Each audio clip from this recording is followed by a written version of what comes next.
Hello, everyone. Welcome to this bonus episode of A Garden a Day.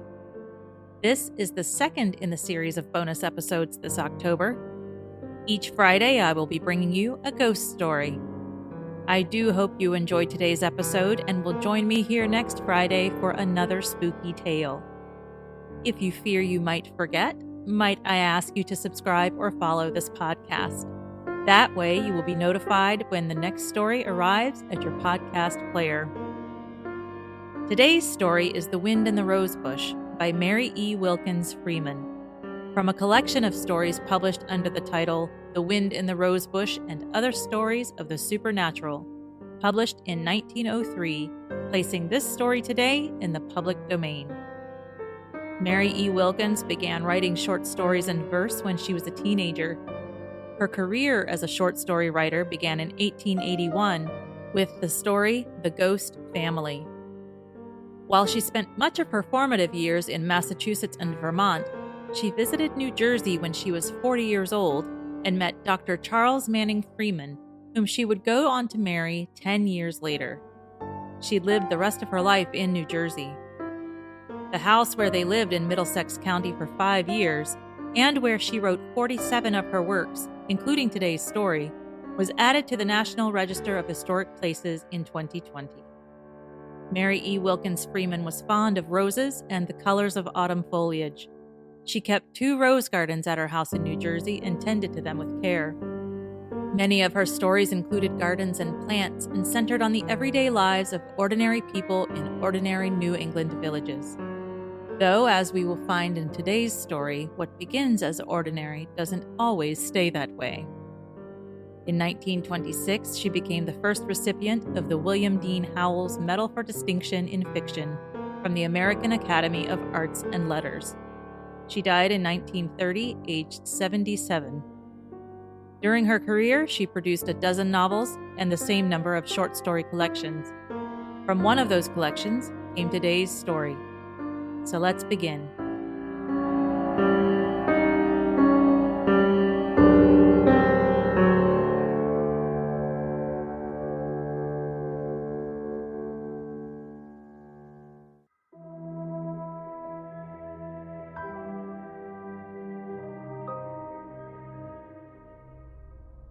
Ford Village has no railroad station, being on the other side of the river from Porter's Falls, and accessible only by the ford which gives it its name and a ferry line.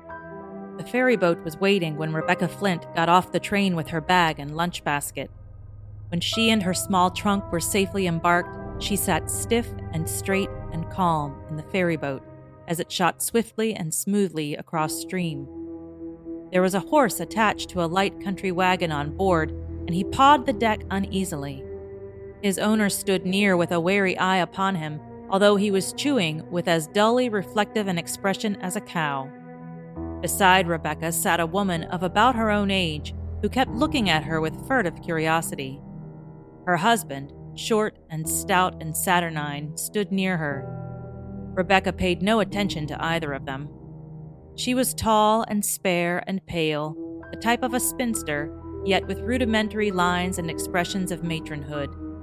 She all unconsciously held her shawl, rolled up in a canvas bag, on her left hip, as if it had been a child.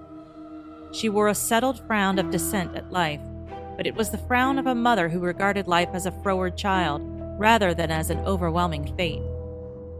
The other woman continued staring at her. She was mildly stupid, except for an overdeveloped curiosity which made her at times sharp beyond belief. Her eyes glittered, red spots came on her flaccid cheeks. She kept opening her mouth to speak, making little abortive motions. Finally, she could endure it no longer. She nudged Rebecca boldly. "A pleasant day," said she. Rebecca looked at her and nodded coldly. "Yes, very," she assented. "Have you come far?" "I have come from Michigan." "Oh," said the woman with awe. "It's a long way," she remarked presently. "Yes, it is," replied Rebecca conclusively. Still, the other woman was not daunted. There was something which she determined to know, possibly roused thereto by a vague sense of incongruity in the other's appearance. "It's a long ways to come and leave a family," she remarked with painful slyness. I ain't got any family to leave, returned Rebecca shortly. Then you ain't. No, I ain't. Oh, said the woman. Rebecca looked straight ahead at the race of the river. It was a long ferry. Finally, Rebecca herself waxed unexpectedly loquacious. She turned to the other woman and inquired if she knew John Dent's widow who lived in Ford Village. Her husband died about 3 years ago, said she, by way of detail. The woman started violently. She turned pale, then she flushed. She cast a strange glance at her husband, who was regarding both women with a sort of stolid keenness. Yes, I guess I do, faltered the woman finally. Well, his first wife was my sister, said Rebecca, with the air of one imparting important intelligence. Was she? Responded the other woman feebly. She glanced at her husband with an expression of doubt and terror, and he shook his head forbiddingly. I'm going to see her and take my niece Agnes home with me, said Rebecca. Then the woman gave such a violent start that she noticed it. What is the matter? She asked. Nothing, I guess, replied the woman with her eyes on her husband, who was slowly shaking his head like a Chinese toy. Is my niece sick? Asked Rebecca with quick suspicion. No, she ain't sick, replied the woman with alacrity, and she caught her breath with a gasp. When did you see her? Let me see. I ain't seen her for some little time, replied the woman. Then she caught her breath again. She ought to have grown up real pretty if she takes after my sister. She was a real pretty woman, Rebecca said wistfully. Yes, I guess she did grow up pretty, replied the woman in a trembling voice. What kind of woman is the second wife? The woman glanced at her husband's warning face. She continued to gaze at him while she replied in a choking voice to Rebecca. I guess she's a nice woman, she replied. I don't know. I guess I don't see much of her. I felt kind of hurt that John married again so quick, said Rebecca. But I suppose he wanted his house kept and Agnes wanted care. I wasn't so situated that I could take her when her mother died. I had my own mother to care for, and I was school teaching. Now Mother has gone, and my uncle died 6 months ago and left me quite a little property, and I've given up my school and I've come for Agnes. I guess she'll be glad to go with me, though I suppose her stepmother is a good woman and has always done for her. The man's warning shake at his wife was fairly portentous. I guess so, said she. John always wrote that she was a beautiful woman, said Rebecca. Then the ferry boat grated on the shore. John Dent's widow had sent a horse and wagon to meet her sister-in-law. When the woman and her husband went down the road, on which Rebecca in the wagon with her trunk soon passed them, she said reproachfully, Seems as if I'd ought to have told her, Thomas. Let her find it out herself, replied the man. Don't you go to burning your fingers in other folks' pudding, Maria. Do you suppose she'll see anything? Asked the woman with a spasmodic shudder and a terrified roll of her eyes. See? Returned her husband with stolid scorn. Better be sure there's anything to see. Oh, Thomas, they say... Lord, ain't you found out what they say is mostly lies? But if it should be true, and she's a nervous woman, she might be scared enough to lose her wits, said his wife, staring uneasily after Rebecca's erect figure in the wagon disappearing over the crest of the hilly road. Wits that so easy upset ain't worth much, declared the man. You keep out of it, Maria. Rebecca, in the meantime, rode on in the wagon, beside a flaxen-headed boy who looked, to her understanding, not very bright. She asked him a question, and he paid no attention. She repeated it, and he responded with a bewildered and incoherent grunt. Then she let him alone after making sure that he knew how to drive straight. They had traveled about half a mile past the village square and gone a short distance beyond when the boy drew up with a sudden, "Whoa!" before a very prosperous-looking house. It had been one of the aboriginal cottages of the vicinity, small and white, with a roof extending on one side over a piazza and a tiny L jutting out in the rear on the right hand. Now the cottage was transformed by dormer windows, a bay window on the piazzaless side, a carved railing down the front steps, and a modern hardwood door. "Is this John Dent's house?" asked Rebecca. The boy was as sparing of speech as a philosopher. His only response was in flinging the reins over the horse's back, stretching out one foot to the shaft, and leaping out of the wagon, then going around to the rear for the trunk. Rebecca got out and went toward the house. Its white paint had a new gloss. Its blinds were an immaculate apple green. The lawn was trimmed as smooth as velvet, and it was dotted with scrupulous groups of hydrangeas and cannas. "I always understood that John Dent was well-to-do," Rebecca reflected comfortably. "I guess Agnes will have considerable. I've got enough, but it will come in handy for her schooling. She can have advantages." The boy dragged the trunk up the fine gravel walk, but before he reached the steps leading up to the piazza, where the house stood on a terrace, the front door opened, and a fair, frizzled head of a very large and handsome woman appeared. She held up her black silk skirt, disclosing voluminous ruffles of starched embroidery, and waited for Rebecca. She smiled placidly, her pink, double-chinned face widened and dimpled, but her blue eyes were wary and calculating. She extended her hand as Rebecca climbed the steps. "This is Miss Flint, I suppose?" said she. "Yes, ma'am," replied Rebecca, noticing with bewilderment a curious expression compounded of fear and defiance on the other's face. "Your letter only arrived this morning," said Mrs. Dent in a steady voice. Her great face was a uniform pink, and her china blue eyes were at once aggressive and veiled with secrecy. "Yes, I hardly thought you'd get my letter," replied Rebecca. "I felt as if I could not wait to hear from you before I came. I suppose you would be so situated that you could have me a little while without putting you out too much from what John used to write me about his circumstances. And when I had that money so unexpected, I felt as if I must come for Agnes. I suppose you will be willing to give her up. You know she's my own blood, and of course she's no relation to you, though you must have got attached to her. I know from her picture what a sweet girl she must be, and John always said she looked like her own mother, and Grace was a beautiful woman if she was my sister." Rebecca stopped and stared at the other woman in amazement and alarm. The great handsome blonde creature stood speechless, livid, gasping, with her hand to her heart, her lips parted in a horrible caricature of a smile. "Are you sick?" cried Rebecca, drawing near. "Don't you want me to get you some water?" Then Mrs. Dent recovered herself with a great effort. "It is nothing," she said. "I am subject to spells. I'm over it now. Won't you come in, Miss Flint?" As she spoke, the beautiful deep rose color suffused her face. Her blue eyes met her visitors with an opaqueness of turquoise, with a revelation of blue, but a concealment of all behind. Rebecca followed her hostess in, and the boy, who had waited quiescently, climbed the steps with the trunk. But before they entered the door, a strange thing happened. On the upper terrace, close to the piazza post, grew a great rosebush, and on it, late in the season though it was, one small, red, perfect rose.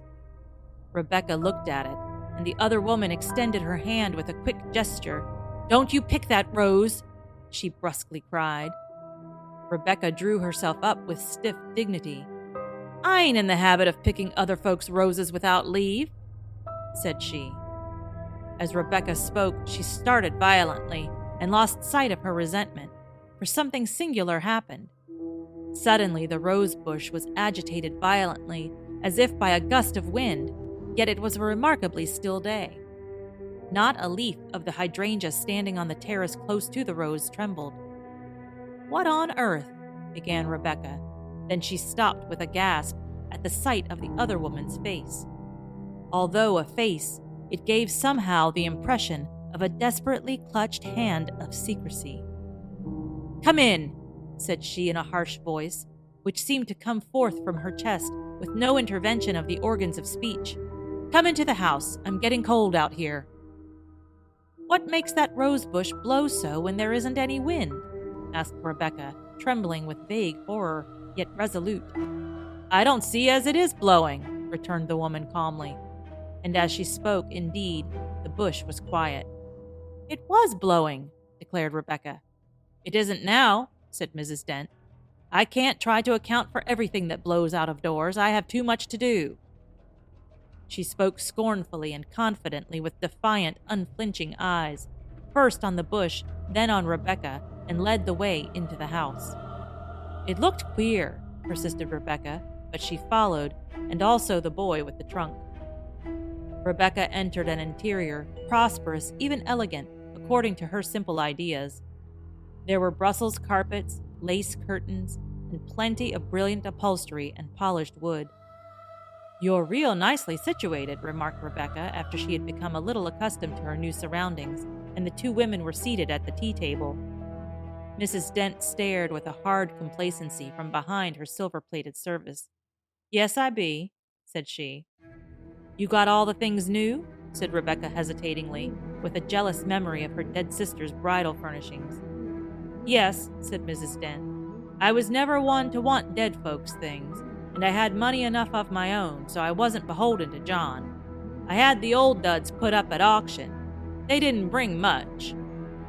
"I suppose you saved some for Agnes. She'll want some of her poor mother's things when she's grown up," said Rebecca with some indignation.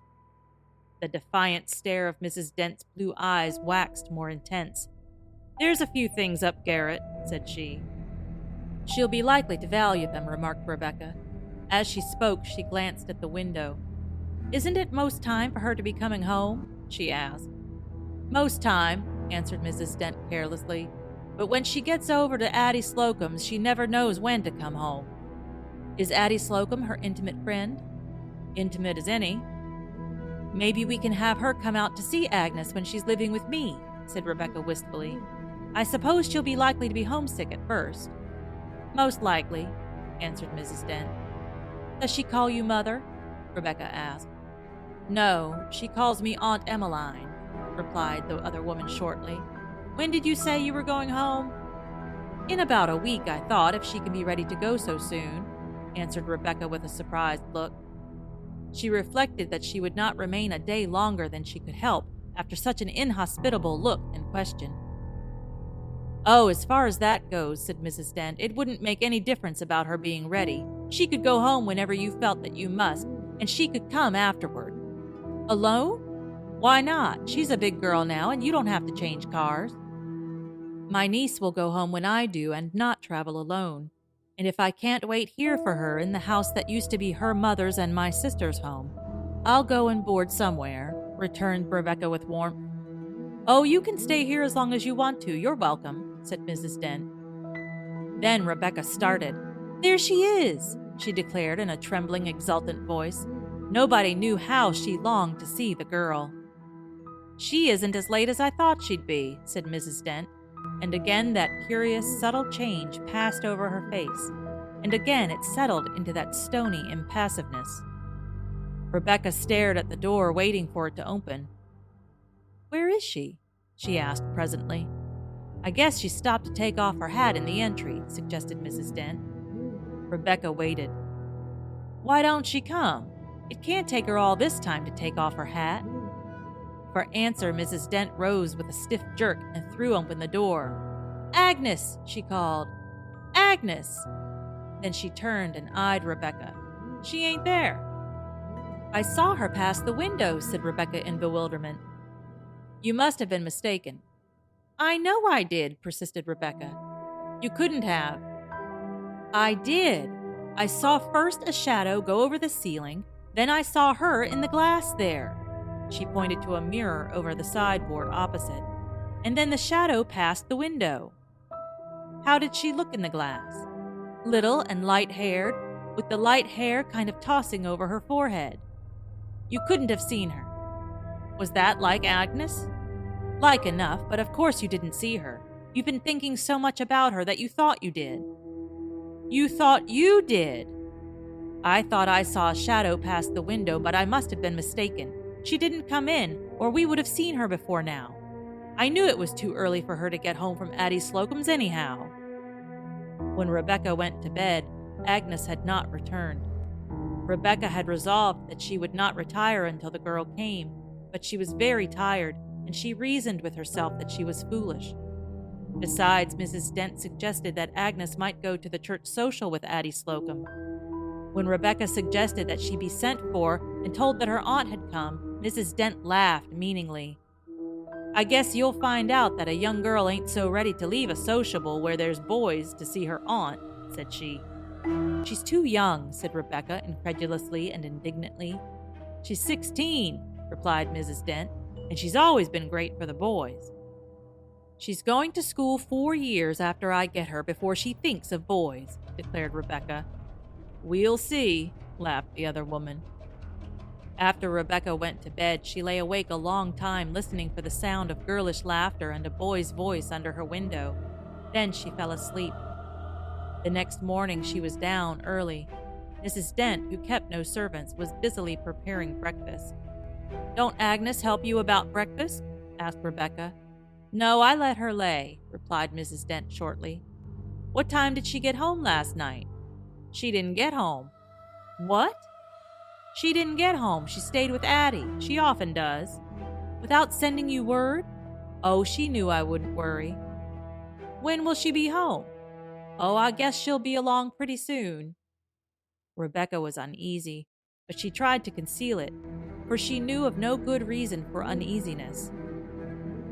What was there to occasion alarm in the fact of one young girl staying overnight with another?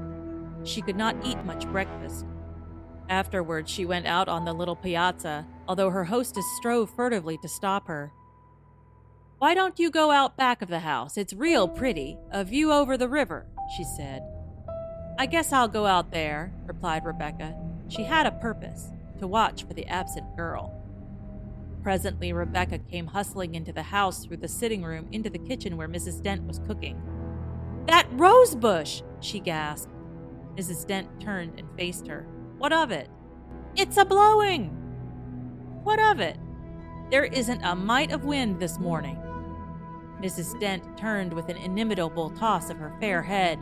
"If you think I can spend my time puzzling over such nonsense as—" she began, but Rebecca interrupted her with a cry and a rush to the door. "There she is now!" she cried. She flung the door wide open, and curiously enough a breeze came in, and her own gray hair tossed, and a paper blew off the table to the floor with a loud rustle, but there was nobody in sight. "There's nobody here," Rebecca said.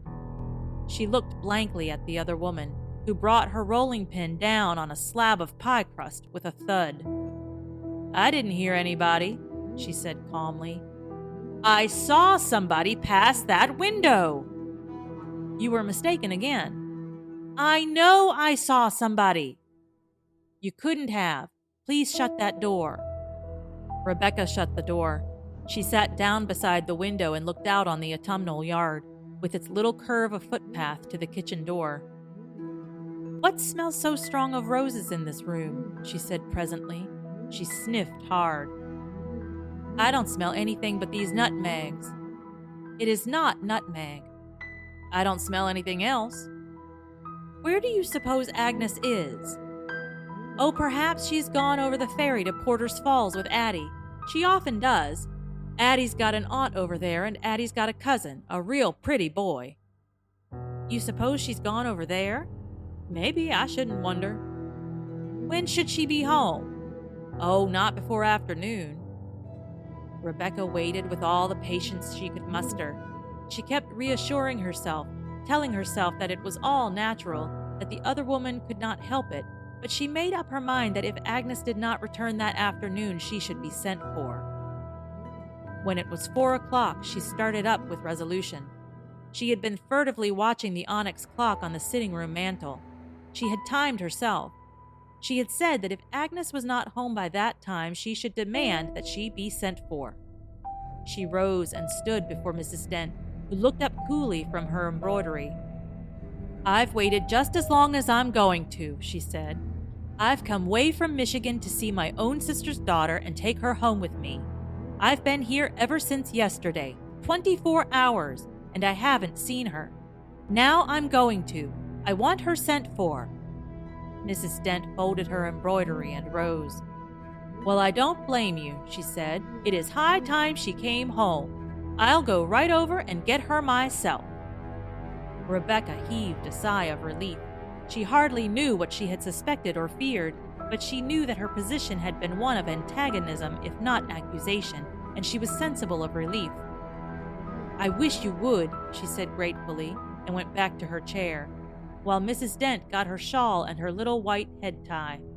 "I wouldn't trouble you, but I do feel as if I couldn't wait any longer to see her," she remarked apologetically. "Oh, it ain't any trouble at all," said Mrs. Dent as she went out. "I don't blame you. You have waited long enough." Rebecca sat at the window watching breathlessly until Mrs. Dent came stepping through the yard alone. She ran to the door and saw, hardly noticing it this time, that the rosebush was again violently agitated, yet with no wind evident elsewhere.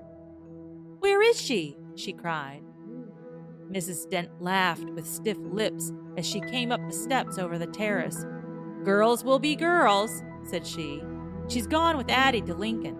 Addie's got an uncle who's conductor on the train and lives there, and he got 'em passes, and they're going to stay to Addie's Aunt Margaret's a few days. Mrs. Slocum said Agnes didn't have time to come over and ask me before the train went, but she took it on herself to say it would be all right, and—" "Why hadn't she been over to tell you?" Rebecca was angry, though not suspicious. She even saw no reason for her anger. "Oh, she was putting up grapes. She was coming over just as soon as she got the black off her hands. She heard I had company, and her hands were a sight. She was holding them over sulfur matches." "You say she's going to stay a few days?" repeated Rebecca dazedly. "Yes, till Thursday, Mrs. Slocum said." "How far is Lincoln from here?" "About 50 miles. It'll be a real treat to her. Mrs. Slocum's sister is a real nice woman." "It is going to make it pretty late upon my going home." "If you don't feel as if you could wait, I'll get her ready and send her on just as soon as I can," Mrs. Dent said sweetly. "I'm going to wait," said Rebecca grimly. The two women sat down again, and Mrs. Dent took up her embroidery. "Is there any sewing I can do for her?" Rebecca asked finally in a desperate way. "If I can get her sewing along some." Mrs. Dent arose with alacrity and fetched a mass of white from the closet. "Here," she said, "if you want to sew the lace on this nightgown, I was going to put her to it, but she'll be glad enough to get rid of it. She ought to have this and one more before she goes. I don't like to send her away without some good underclothing." Rebecca snatched at the little white garment and sewed feverishly. That night she wakened from a deep sleep a little after midnight, and lay a minute trying to collect her faculties and explain to herself what she was listening to. At last she discovered that it was the then popular strains of the Maiden's Prayer floating up through the floor from the piano in the sitting room below. She jumped up, threw a shawl over her nightgown, and hurried downstairs, trembling. There was nobody in the sitting room. The piano was silent. She ran to Mrs. Dent's bedroom and called hysterically, "Emmeline! Emmeline!" "What is it?" asked Mrs. Dent's voice from the bed. The voice was stern, but had a note of consciousness in it. Who was that playing the Maiden's Prayer in the sitting room on the piano?" "I didn't hear anybody." "There was someone." "I didn't hear anything." "I tell you, there was someone. But there ain't anybody there." "I didn't hear anything." "I did. Somebody playing the Maiden's Prayer on the piano. Has Agnes got home? I want to know." "Of course Agnes hasn't got home," answered Mrs. Dent with rising inflection. "Be you gone crazy over that girl? The last boat from Porter's Falls was in before we went to bed. Of course she ain't come." "I heard—" "You were dreaming." "I wasn't. I was broad awake." Rebecca went back to her chamber and kept her lamp burning all night. The next morning her eyes upon Mrs. Dent were wary and blazing with suppressed excitement. She kept opening her mouth as if to speak, then frowning and setting her lips hard. After breakfast she went upstairs and came down presently with her coat and bonnet. "Now, Emmeline," she said, "I want to know where the Slocums live." Mrs. Dent gave a strange, long, half-lidded glance at her. She was finishing her coffee. "Why?" she asked. "I'm going over there and find out if they have heard anything from her daughter and Agnes since they went away. I don't like what I heard last night." You must have been dreaming. It don't make any odds whether I was or not. Does she play the Maiden's Prayer on the piano? I want to know. What if she does? She plays it a little, I believe. I don't know. She don't half play it anyhow. She ain't got an ear. That wasn't half played last night. I don't like such things happening. I ain't superstitious, but I don't like it. I'm going. Where do the Slocums live? You go down the road, over the bridge, past the old grist mill, then you turn to the left. It's the only house for half a mile. You can't miss it. It has a barn with a ship in full sail on the cupola. Well, I'm going. I don't feel easy. About 2 hours later, Rebecca returned. There were red spots on her cheeks. She looked wild. I've been there, she said, and there isn't a soul at home. Something has happened. What has happened? I don't know. Something. I had a warning last night. There wasn't a soul there. They've been sent for to Lincoln. Did you see anybody to ask? Asked Mrs. Dent with thinly concealed anxiety. I asked the woman that lives on the turn of the road. She's stone deaf, I suppose you know. She listened while I screamed at her to know where the Slocums were, and then she said, Mrs. Smith don't live here. I didn't see anybody on the road, and that's the only house. What do you suppose it means? I don't suppose it means much of anything, replied Mrs. Dent coolly. Mr. Slocum is conductor on the railroad, and he'd be away anyway. And Mrs. Slocum often goes early when he goes, to spend the day with her sister in Porter's Falls. She'd be more likely to go away than Addie. And you don't think anything has happened? Rebecca asked with diminishing distrust before the reasonableness of it. Land, no. Rebecca went upstairs to lay aside her coat and bonnet, but she came hurrying back with them still on. Who's been in my room? She gasped. Her face was pale as ashes. Mrs. Dent also paled as she regarded her. What do you mean? She asked slowly. I found when I went upstairs that little nightgown of Agnes's on the bed, laid out. It was laid out. The sleeves were folded across the bosom, and there was that little red rose between them. Emmeline, what is it? Emmeline, what's the matter? Oh! Mrs. Dent was struggling for breath in great, choking gasps. She clung to the back of the chair. Rebecca, trembling herself so she could scarcely keep on her feet, got her some water. As soon as she recovered herself, Mrs. Dent regarded her with eyes full of the strangest mixture of fear and horror and hostility. What do you mean talking so? She said in a hard voice. It is there. Nonsense. You threw it down and it fell that way. It was folded in my bureau drawer. It couldn't have been. Who picked that red rose? Look on the bush, Mrs. Dent replied shortly. Rebecca looked at her. Her mouth gaped. She hurried out of the room. When she came back, her eyes seemed to protrude. She had in the meantime hastened upstairs and come down with tottering steps clinging to the banisters. Now I want to know what all this means, she demanded. What means? The rose is on the bush, and it's gone from the bed in my room. Is this house haunted or what? I don't know anything about a house being haunted. I don't believe in such things. Be you crazy? Mrs. Dent spoke with gathering force. The color flashed back to her cheeks. No, said Rebecca shortly. I ain't crazy yet, but I shall be if this keeps on much longer. I'm going to find out where that girl is before night. Mrs. Dent eyed her. What be you going to do? I'm going to Lincoln. A faint, triumphant smile overspread Mrs. Dent's large face. You can't, said she. There ain't any train. No train? No, there ain't any afternoon train from the Falls to Lincoln. Then I'm going over to the Slocums again tonight. However, Rebecca did not go. Such a rain came up as deterred even her resolution, and she had only her best dresses with her. Then in the evening came the letter from the Michigan village which she had left nearly a week ago. It was from her cousin, a single woman, who had come to keep her house while she was away.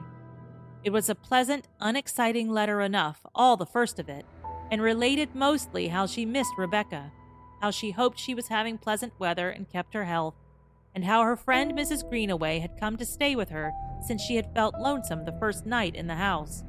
How she hoped Rebecca would have no objections to this, although nothing had been said about it, since she had not realized that she might be nervous alone. The cousin was painfully conscientious, hence the letter. Rebecca smiled in spite of her disturbed mind as she read it. Then her eye caught the postscript. That was in a different hand, purporting to be written by the friend, Mrs. Hannah Greenaway, informing her that the cousin had fallen down the cellar stairs and broken her hip and was in a dangerous condition, and begging Rebecca to return at once, as she herself was rheumatic and unable to nurse her properly, and no one else could be obtained. Rebecca looked at Mrs. Dent, who had come to her room with the letter quite late. It was 9:30, and she had gone upstairs for the night. "Where did this come from?" she asked. "Mr. Abercrombie brought it," she replied. "Who's he?" "The postmaster. He often brings the letters that come on the late mail. He knows I ain't anybody to send. He brought yours about your coming. He said he and his wife came over on the ferry boat with you." "I remember him," Rebecca replied shortly. "There's bad news in this letter." Mrs. Dent's face took on an expression of serious inquiry. "Yes, my cousin Harriet has fallen down the cellar stairs. They were always dangerous, and she's broken her hip, and I've got to take the first train home tomorrow." "You don't say so. I'm dreadfully sorry." "No, you ain't sorry," said Rebecca with a look as if she leaped. "You're glad. I don't know why, but you're glad. You've wanted to get rid of me for some reason ever since I came. I don't know why. You're a strange woman. Now you've got your way, and I hope you're satisfied." "How you talk." Mrs. Dent spoke in a faintly injured voice, but there was a light in her eyes. "I talk the way it is. Well, I'm going tomorrow morning, and I want you, just as soon as Agnes Dent comes home, to send her out to me. Don't you wait for anything. You pack what clothes she's got and don't wait even to mend them, and you buy her ticket. I'll leave the money and you send her along. You don't have to change cars. You start her off when she gets home on the next train." "Very well," replied the other woman. She had an expression of covert amusement. "Mind you do it." "Very well, Rebecca." Rebecca started on her journey the next morning. When she arrived 2 days later, she found her cousin in perfect health. She found, moreover, that the friend had not written the postscript in the cousin's letter. Rebecca would have returned to Ford Village the next morning, but the fatigue and nervous strain had been too much for her. She was not able to move from her bed. She had a species of low fever induced by anxiety and fatigue. But she could write, and she did, to the Slocums, and she received no answer. She also wrote to Mrs. Dent. She even sent numerous telegrams with no response. Finally, she wrote to the postmaster, and an answer arrived by the first possible mail. The letter was short, curt, and to the purpose. Mr. Abercrombie, the postmaster, was a man of few words, and especially wary as to his expressions in a letter. "Dear Madam," he wrote, "your favor received. No Slocums in Ford's Village. All dead. Addie 10 years ago, her mother 2 years later, her father 5. House vacant. Mrs. John Dent said to have neglected stepdaughter. Girl was sick. Medicine not given. Talk of taking action, not enough evidence. House said to be haunted. Strange sights and sounds. Your niece, Agnes Dent, died a year ago, about this time. Yours truly, Thomas Abercrombie."